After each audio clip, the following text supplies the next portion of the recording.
Hi, Dinah here, and I am in Hawassa, Ethiopia, and we're doing some of the shows from here.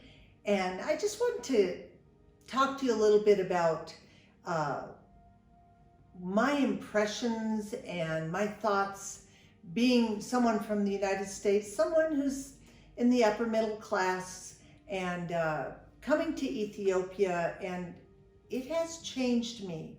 It has left an indelible mark on me and changed the lens through which I see life and see others.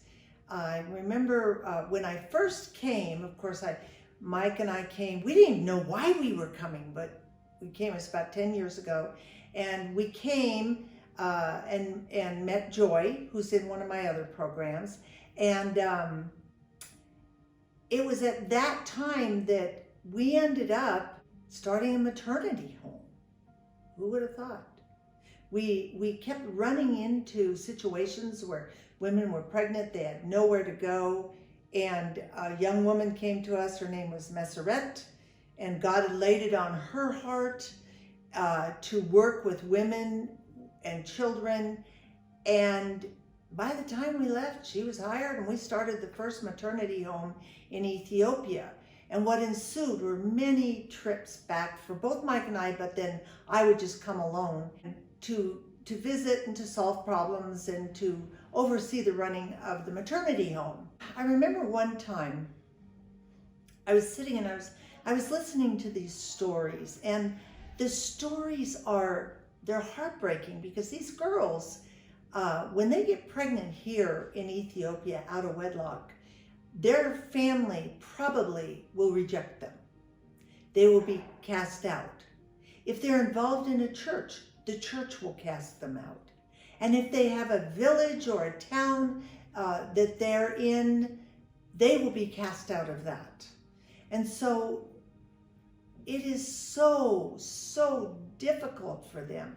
And the saddest part is that if that happens, even as a result of rape, they are just looked down upon, regardless. Incest, rape, it doesn't matter. Compassion just isn't part of the equation when you look at a young woman who's pregnant out of wedlock. There were stories of girls who were on the streets, literally, and hungry. You can starve on a city street here in Addis. It's huge. It's got over 7 million people, and you can starve out in plain sight of everybody. And just the tragedy, or the rape, it's very high here, and the situations with the rape and then getting pregnant. And all of our girls who came to us in the maternity home were actually headed for the abortion clinic. And Messeret, who ran the maternity home, would intersect them and share about the life of their baby, and then offer them a place at the maternity home. It was called Living Hope Maternity Home. And so I remember listening to their stories and thinking about our girls in the maternity home I started in the White Mountains of Arizona, because our girls there had everything. They had college paid for. They had, oh my gosh, the gifts that people gave them, especially at Christmas, were unbelievable. Clothes, shoes, jobs, everything they needed. There was nothing that they didn't need. Now, we required that they took classes as part of the program. We required that they worked in a secondhand store that we started as part of the program and saved their money. But really, it was given to them. And yet, so many of them were so unhappy. They were so just not content with anything. The entitlement mentality it drove you nuts. And you know, I looked at it, and I remember feeling sort of an anger burning in my heart toward them. And I thought, man, when I get home, I just want to smack them. I just want to smack them. look how spoiled they are. And I was going off on that tangent in my thinking, and God called me up short.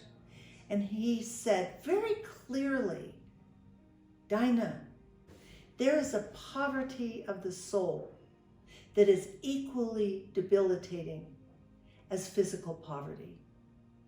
And that's true, because our girls have everything, and they are wounded, and they are hurting, and they are angry, and they are just in emotional pain. They're just as debilitated. And so that sort of helped me, brought me back to seeing through a God lens instead of my lens. But I look at things in our country, and it hurts. It's hard when I come back from Ethiopia. And I remember once we were walking in Addis, and I was with Messi, and there was a beggar sitting on the curb, and she had a naked little baby, and the baby was sitting in the dirt and in the gutter, literally, and probably just old enough to sit but not to crawl. And we're walking along, and I walked around. Messi walked around, and I walked around. And I thought, my gosh, I've just walked around a little baby sitting naked in the gutter.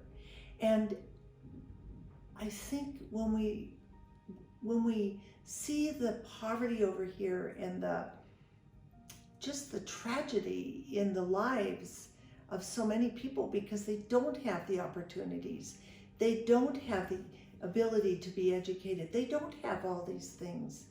And then I go back and I hear things about complaints about, oh, my carpet's the wrong color. Or I remember once somebody, I forget who, was going on about that and on and on. And I said, oh yeah, I heard that complaint all the time in Ethiopia in their dirt huts. It's just, we are so focused on things that are so surface. And yet, when you look at the Christians here, the ones especially that speak out for their faith, they're rich.